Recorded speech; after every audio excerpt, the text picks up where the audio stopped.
The hallways of Westlake Academy gleamed under the fluorescent lights. It was just past 5 in the morning, and Eleanor Williams moved quietly through the empty corridors, pushing her cleaning cart ahead of her. The wheels squeaked slightly. She made a mental note to oil them later. 20 years of playing the most delicate musical passages had given her an ear that couldn't tolerate even the smallest unwelcome sound. The prestigious private school was still hours away from filling with students and teachers. These early morning moments belonged to Eleanor and the handful of maintenance staff who kept the academy running behind the scenes.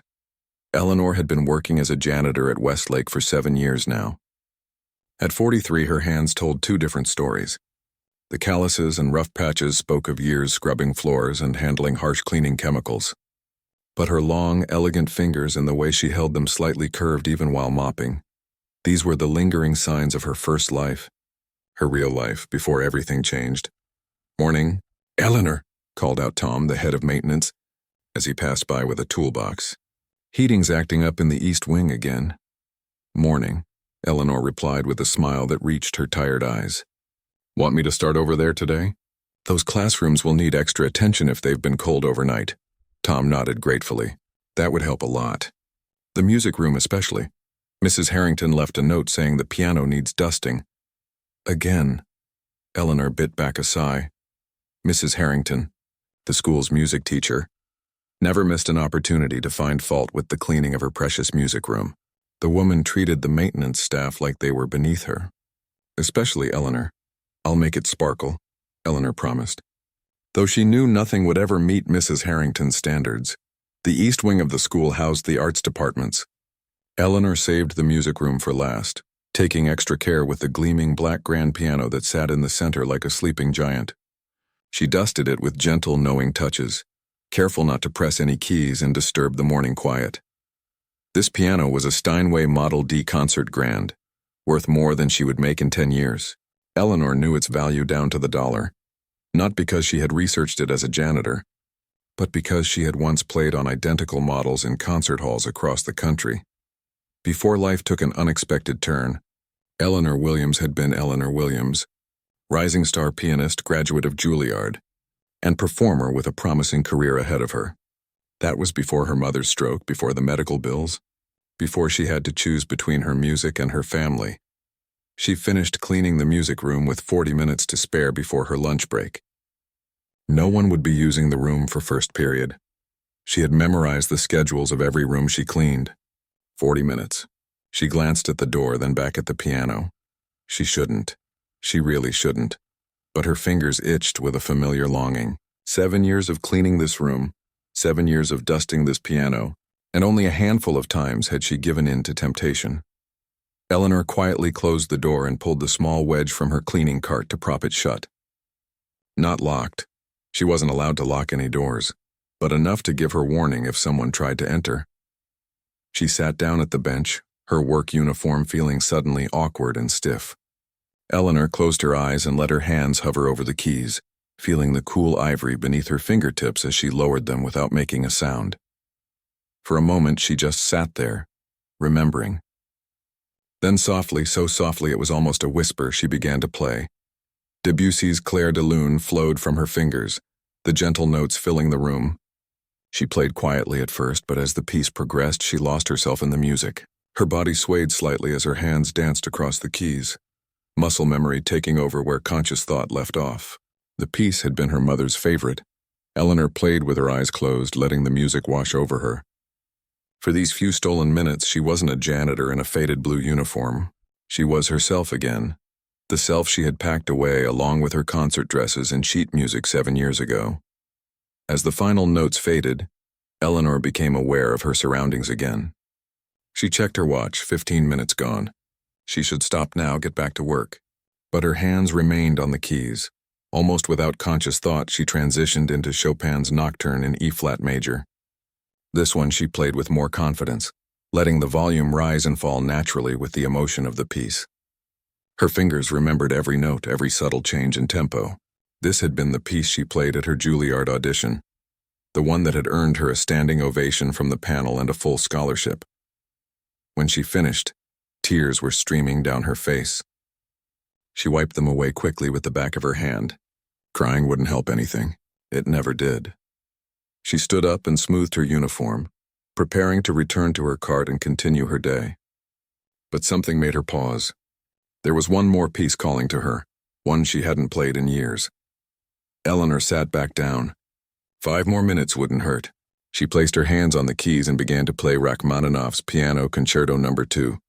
This wasn't a piece meant for solo piano. It was written for piano and orchestra.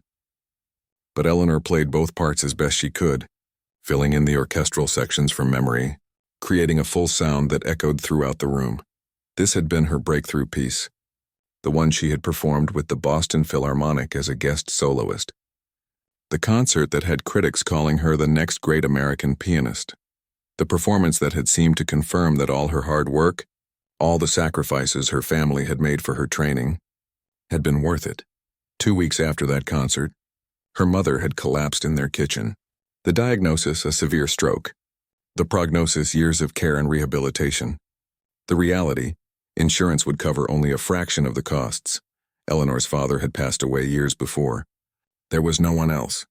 She had 2 choices: continue pursuing her career and place her mother in state care, or set aside her music to care for the woman who had sacrificed everything to nurture her talent. It wasn't really a choice at all.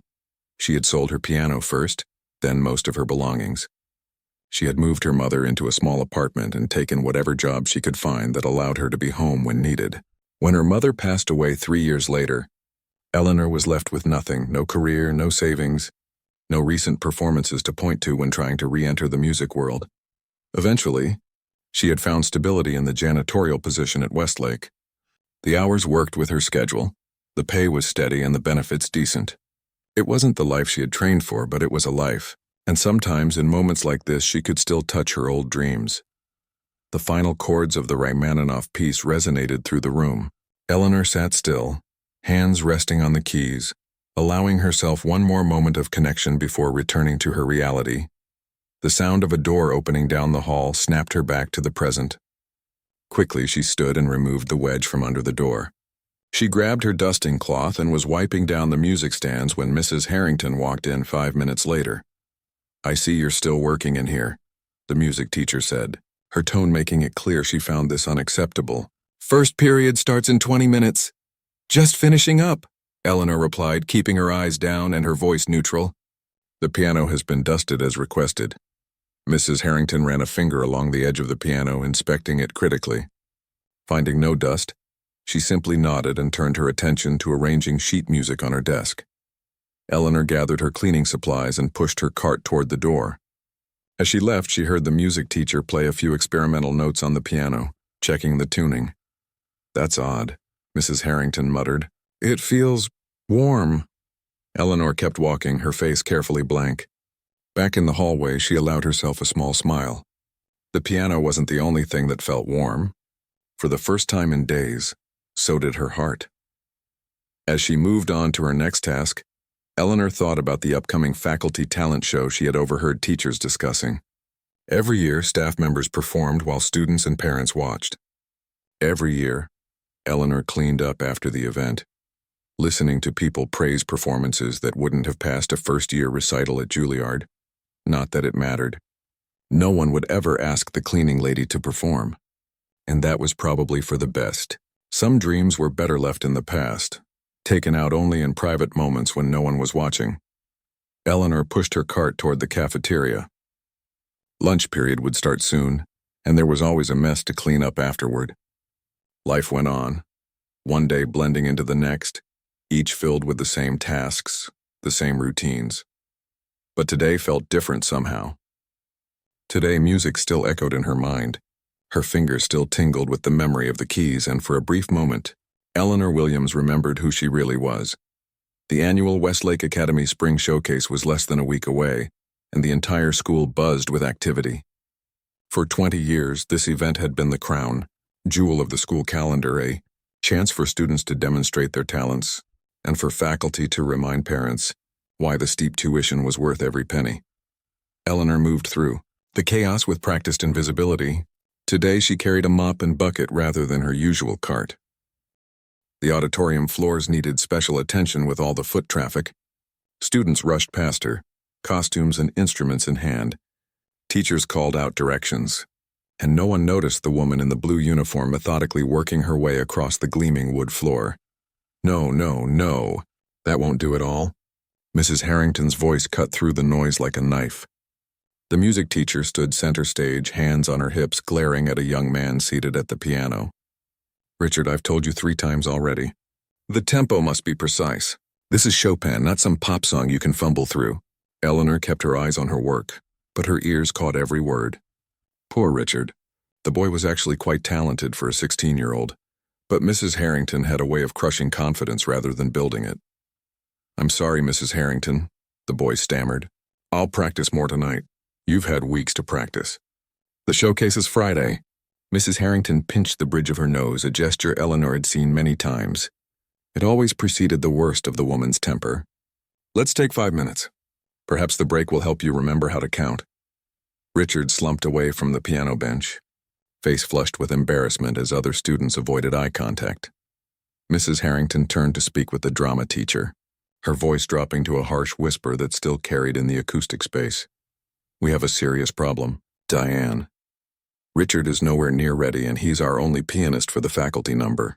Without proper accompaniment, the whole thing falls apart. Eleanor dipped her mop into the bucket and wrung it out, trying to fade further into the background. She knew what was coming. Every year, the faculty performed a musical number as the showcase finale. It was a tradition meant to humanize the teachers in the eyes of the students and impress the parents with the caliber of staff at Westlake. What about Jason from the math department? Diane suggested. He played in college, didn't he? Amateur hour, Mrs. Harrington scoffed. This is Chopin's Ballade No. 1. It requires actual skill and training. Jason can barely handle heart and soul. Eleanor's hands tightened on her mop. The Ballad No. 1 had been part of her repertoire for years. She had performed it at Carnegie Hall when she was 27, earning a standing ovation and a glowing write-up in the New York Times.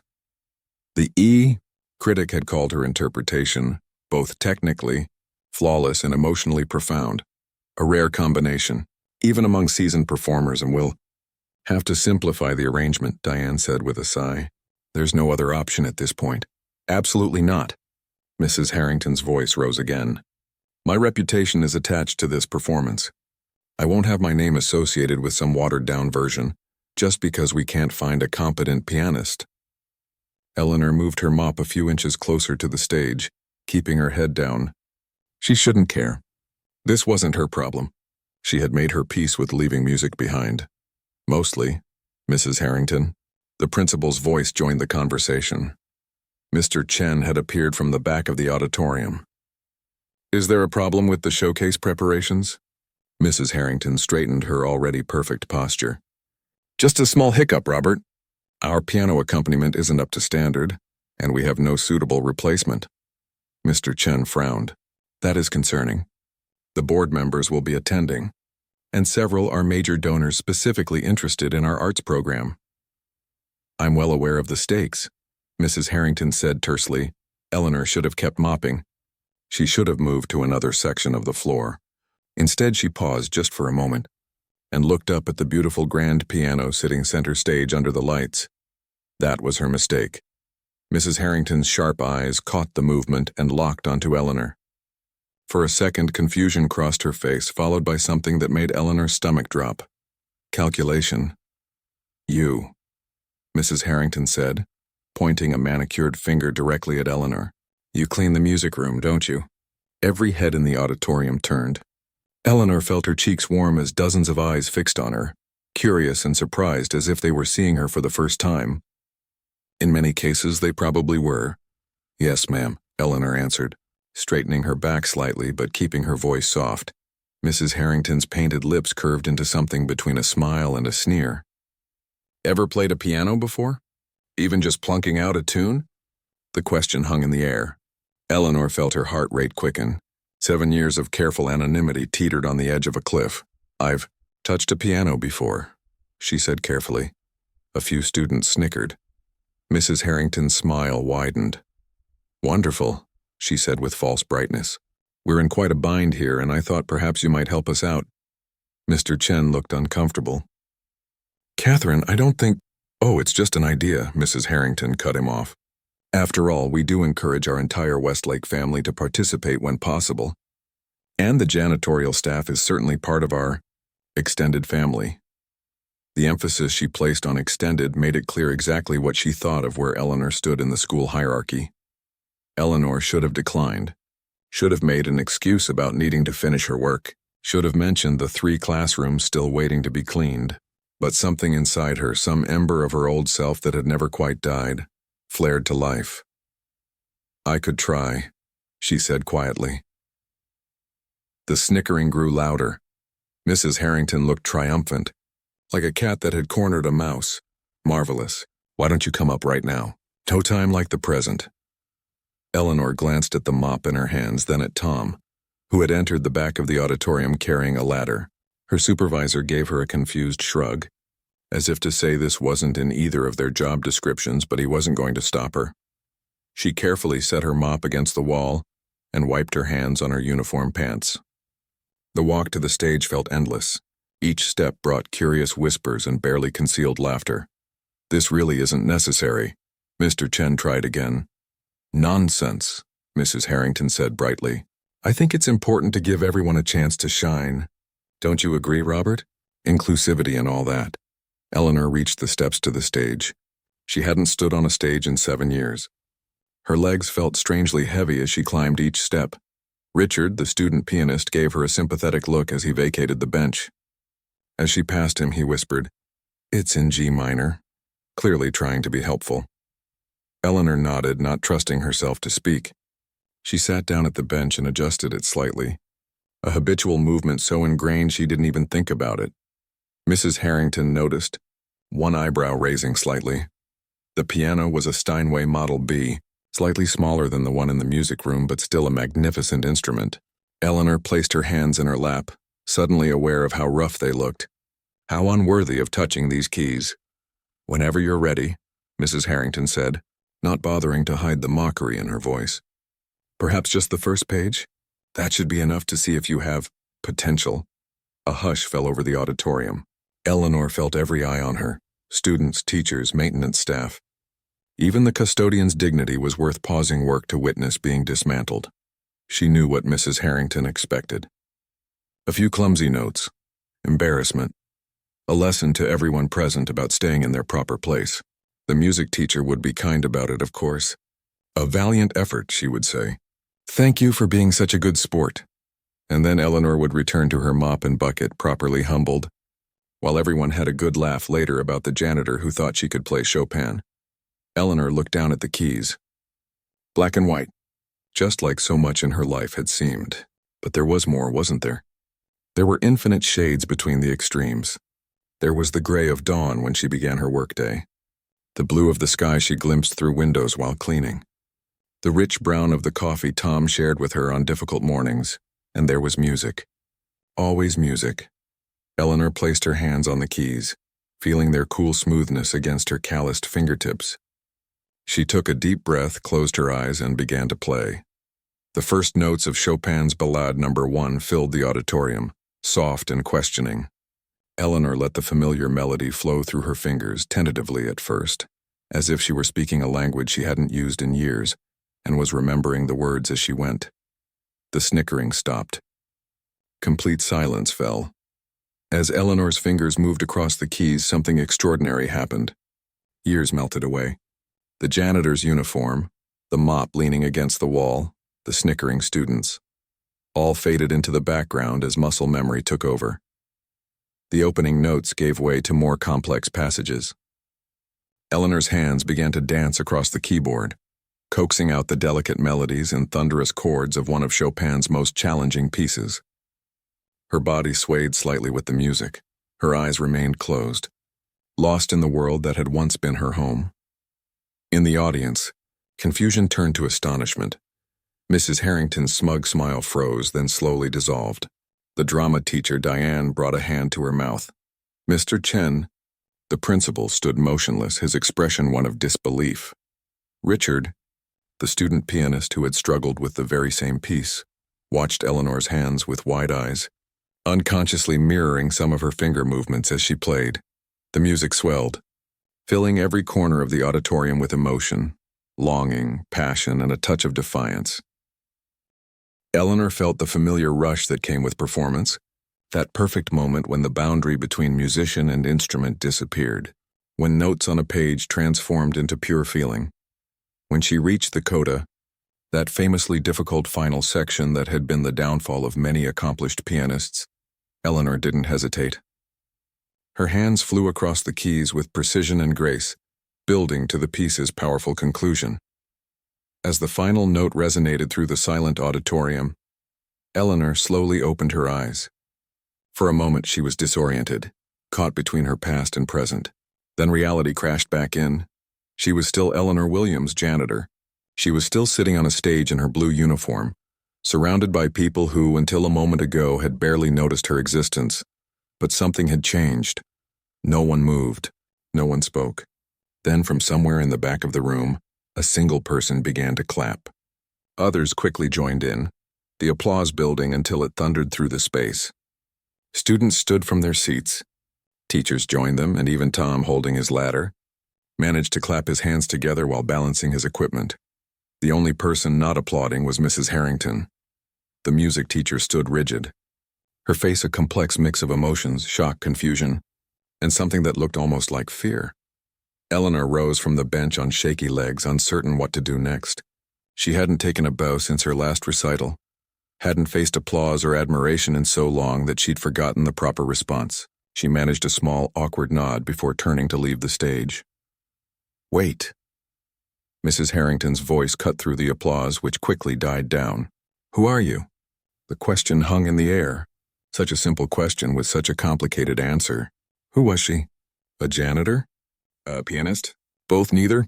"Eleanor Williams," she replied simply, her voice steady despite the emotions churning inside her. "I clean the East Wing." "No."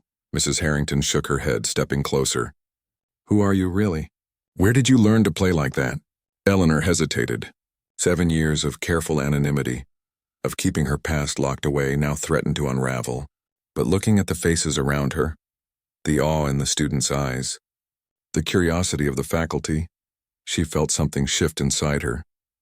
"I studied at Juilliard," she said, the words feeling strange in her mouth after so long. "I was a concert pianist before." "Before what?" Mr. Chen asked gently, moving to stand beside Mrs. Harrington. Eleanor took a deep breath. "Before life had other plans for me." A buzz of whispers swept through the auditorium. Mrs. Harrington looked as though she'd been slapped. "Juilliard," she repeated, the word seemingly stuck in her throat.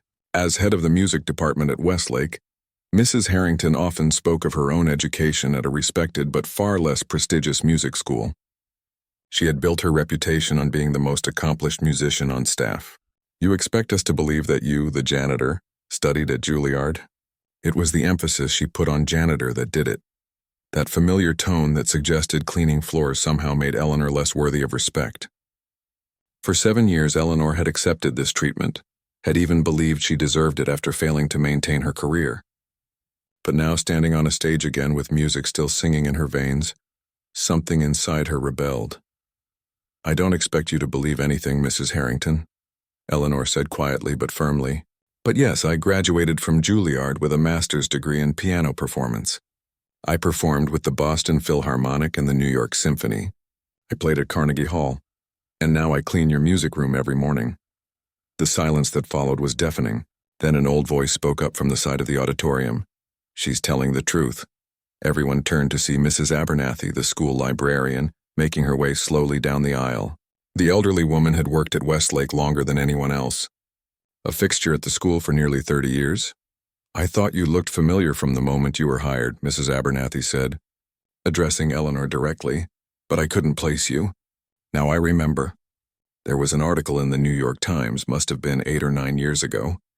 A rising star pianist who disappeared from the classical music scene." "Eleanor Williams." Mrs. Abernathy turned to Mrs. Harrington. "I can find the article in our archives if you'd like proof." Mrs. Harrington's face had gone pale. "That won't be necessary," she said stiffly. Mr. Chen cleared his throat. "Eleanor, would you be willing to play for our showcase? Not as a janitor, but as a performer? We would compensate you for your time, of course." The offer was unexpected. Eleanor glanced at Tom, her supervisor, who gave her an encouraging nod. I'm not sure, she said honestly. It's been a long time since I performed publicly. Could have fooled me, Richard said with an admiring smile, breaking the tension somewhat. Light laughter rippled through the crowd.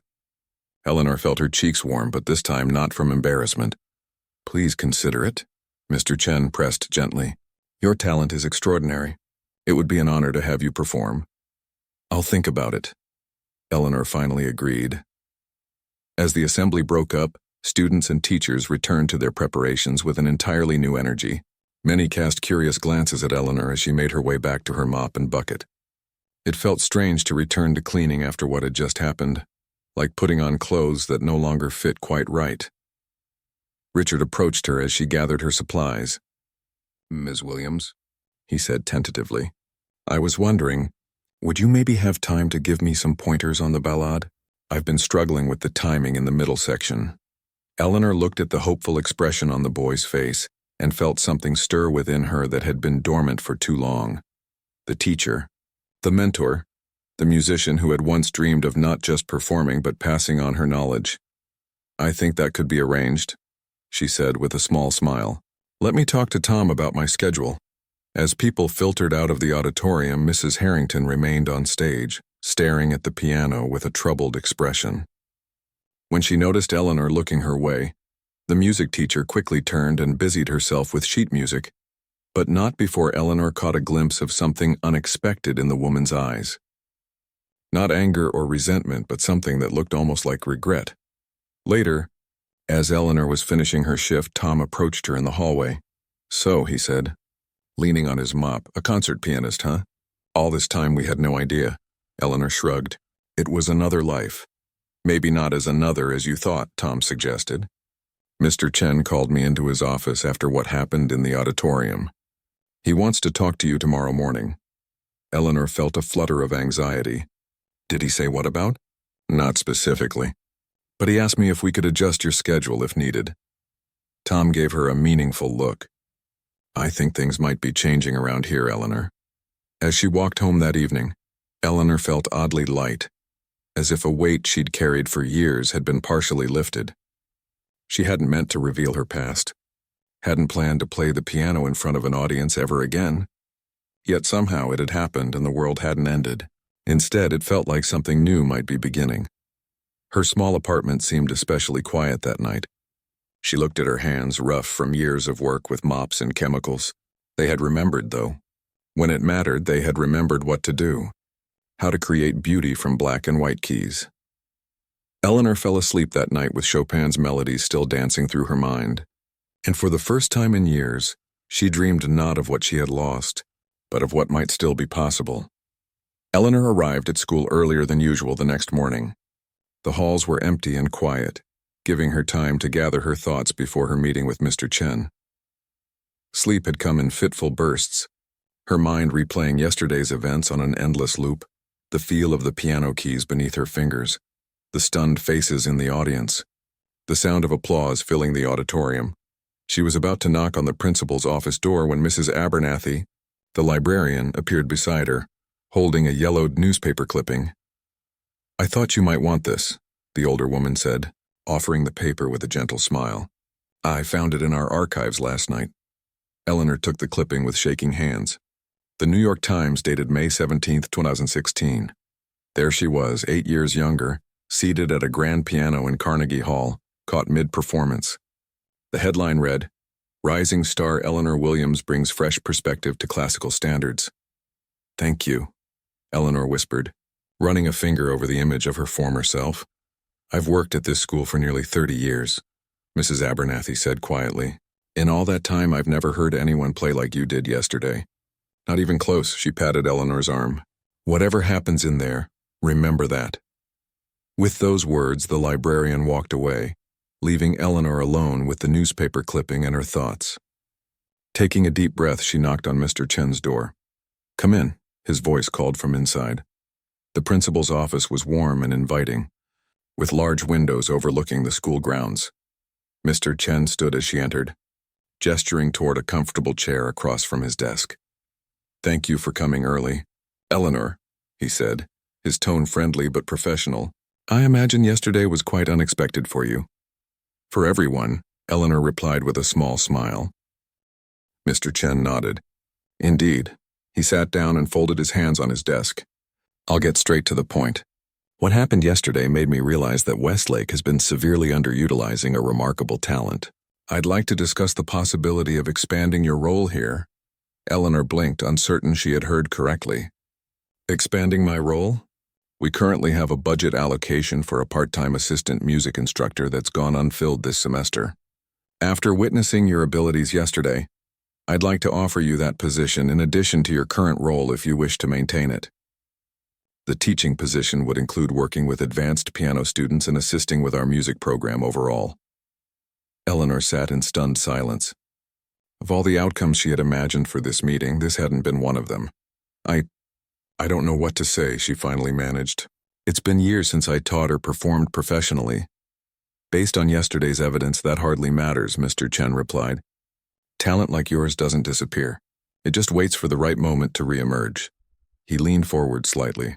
Eleanor, may I ask why someone with your background and abilities has been working as a janitor all these years? The question wasn't asked unkindly, but it still stung. Eleanor looked down at the newspaper clipping in her hands, then placed it on his desk. My mother suffered a severe stroke shortly after this concert, she explained, tapping the photo. There was no one else to care for her, and the medical bills, well, they consumed everything. I sold my piano, moved to a smaller apartment, and took whatever work allowed me to be there for her. After she passed away 3 years later, I tried to return to music, but too much time had passed. No one remembered me, and I had no recent performances to point to. Eventually, I found stability here. Mr. Chen nodded slowly, studying the newspaper article. Life can take unexpected turns, he said softly. But sometimes it offers second chances, too. He looked up at her. Will you consider my offer?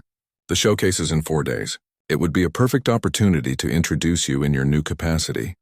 What about Mrs. Harrington? Eleanor asked, voicing the concern that had been nagging at her since yesterday. I'm not sure she'd welcome me as part of her department. Mr. Chen's expression turned serious. Catherine Harrington is an excellent teacher in many respects, but yesterday's incident has prompted me to reflect on certain patterns in her behavior. I'll be speaking with her later today. Regardless, this decision is mine to make as principal, and I believe it's the right one for our students. Eleanor took a deep breath. It was all happening so quickly.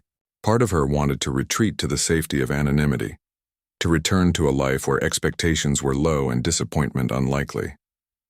But another part, the part that had come alive yesterday at the piano, yearned to take the chance being offered.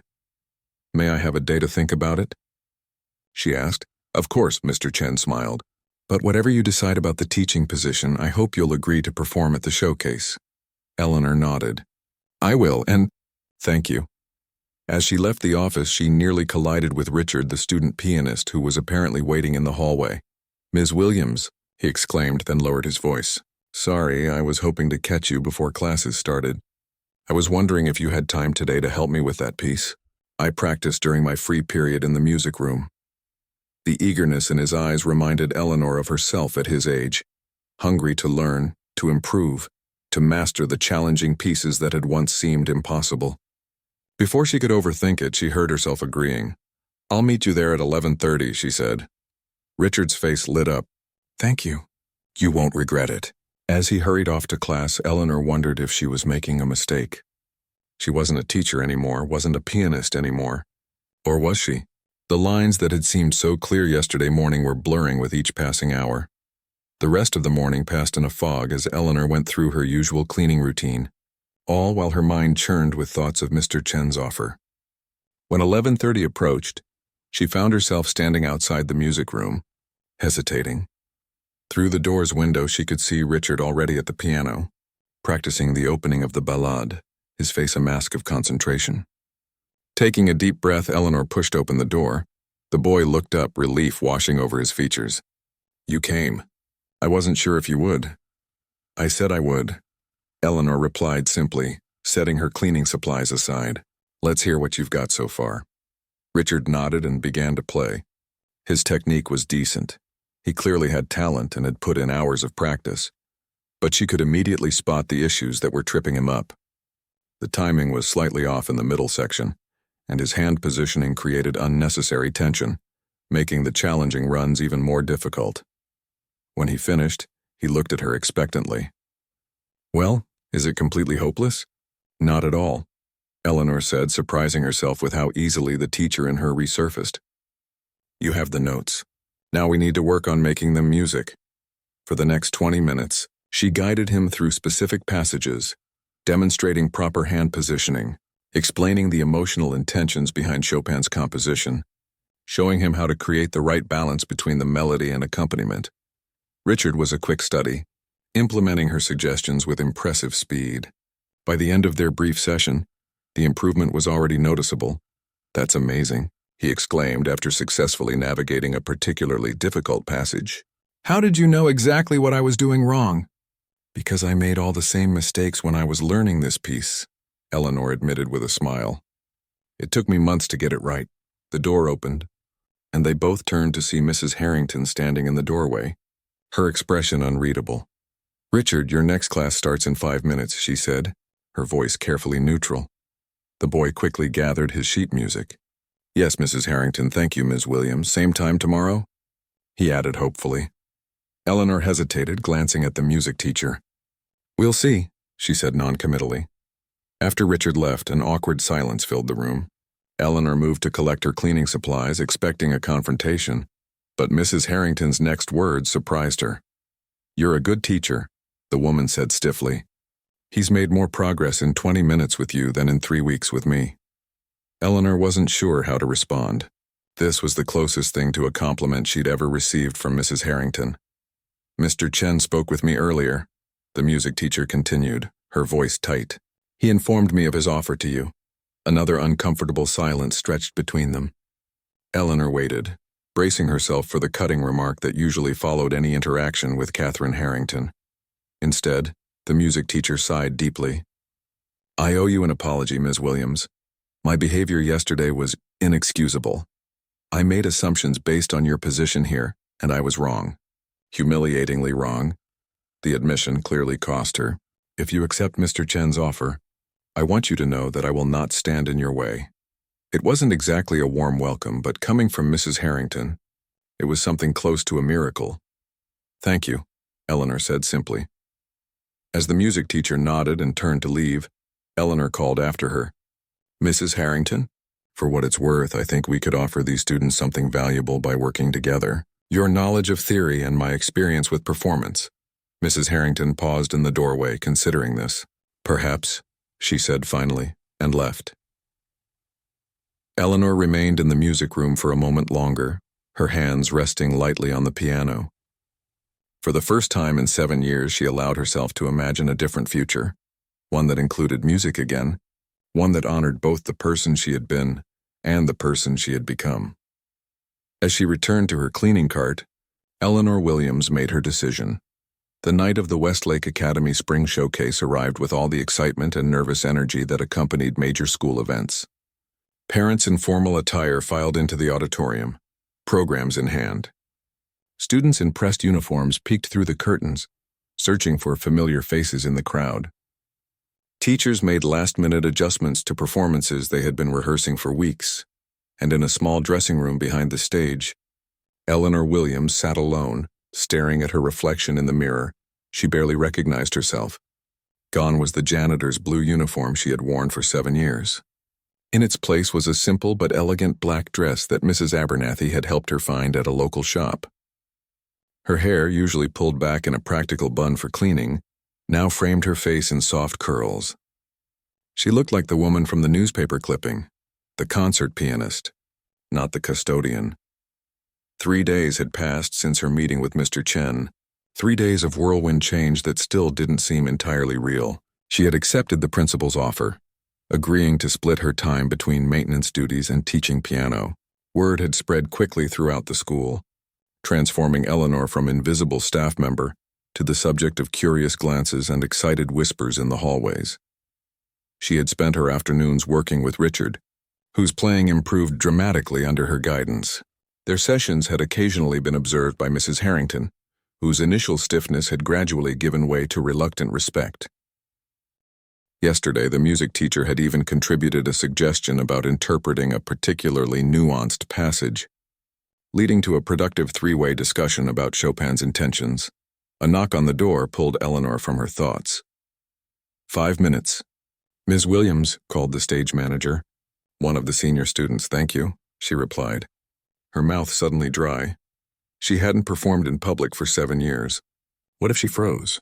What if her hands, roughened by years of manual labor, couldn't produce the delicacy the music required? What if... Another knock, gentler this time.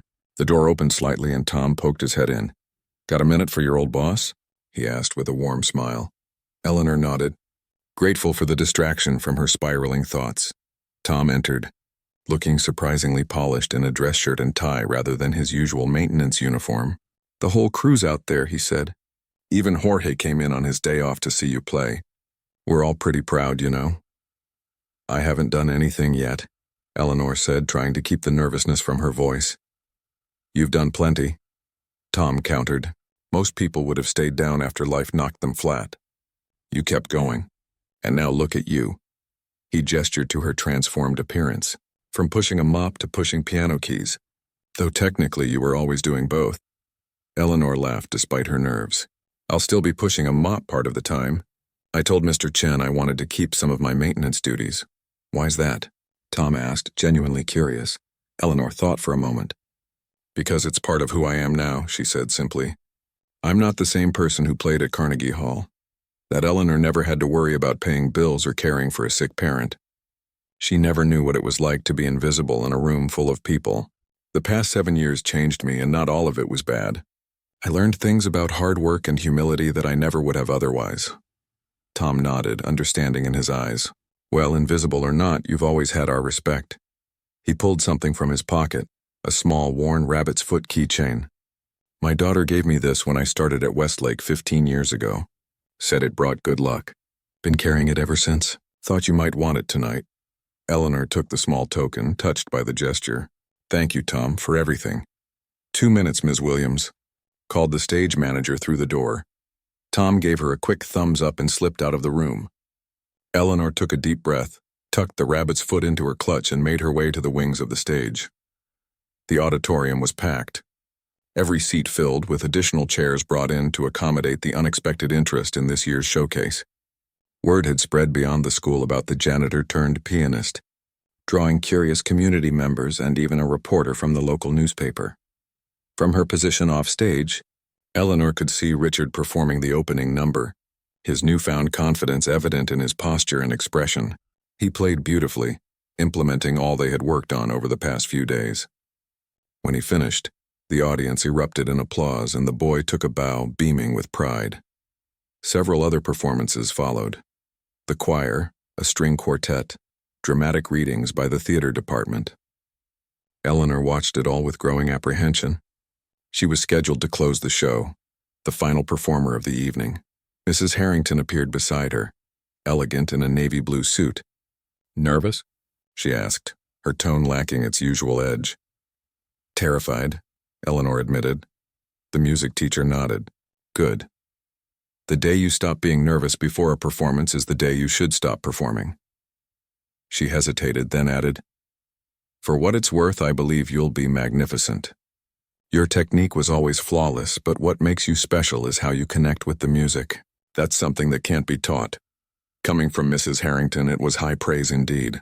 Before Eleanor could respond, Mr. Chen stepped onto the stage to introduce the final act. Ladies and gentlemen, it is my great privilege to introduce our closing performer. Until recently, Eleanor Williams was known to most of us simply as a member of our maintenance staff. What we didn't realize was that we had been walking past greatness in the hallways for 7 years. He went on to briefly outline her background and accomplishments, carefully omitting the personal circumstances that had led to her career change. Tonight marks not only her return to the stage but also her beginning as the newest member of our music faculty. Please join me in welcoming Eleanor Williams.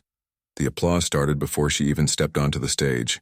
Eleanor moved to the piano on unsteady legs, feeling the weight of hundreds of eyes upon her.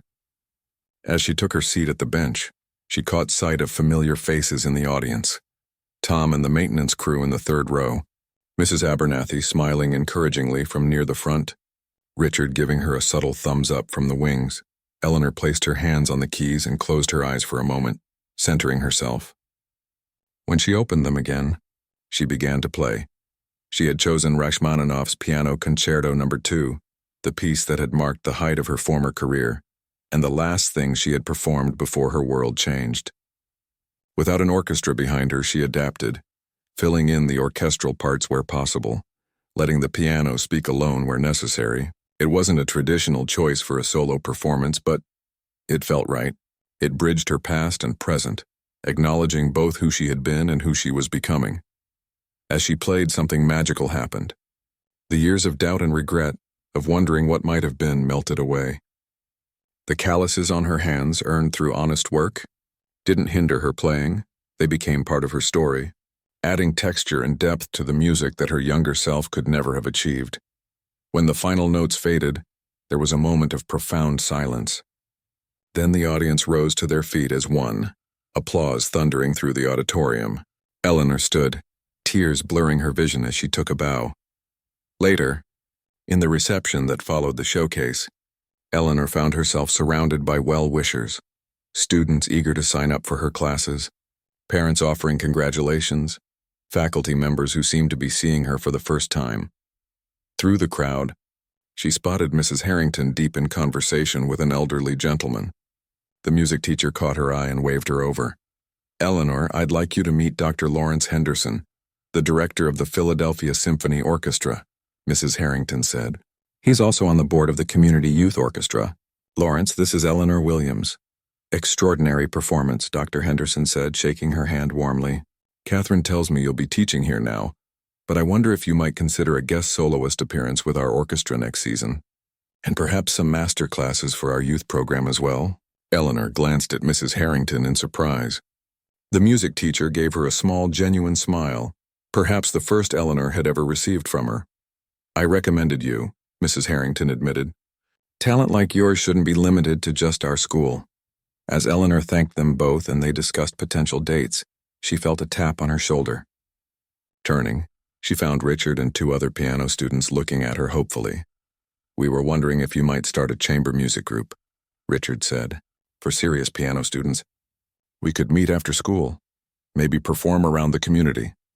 Eleanor looked from the students to Dr. Henderson to Mrs. Harrington, then across the room to Tom and her maintenance colleagues, who raised their punch glasses in a toast when they caught her eye.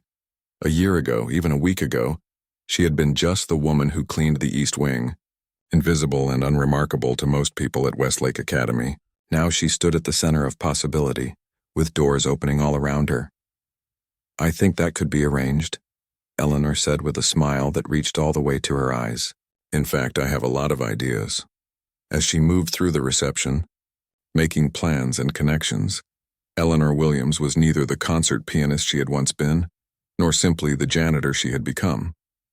She was something new, a woman who had fallen and risen, who had lost her music and found it again, who understood both the stage and the broom closet, and was stronger for having known both. Some things in life couldn't be chosen, but how you played the notes you were given, that was entirely up to you.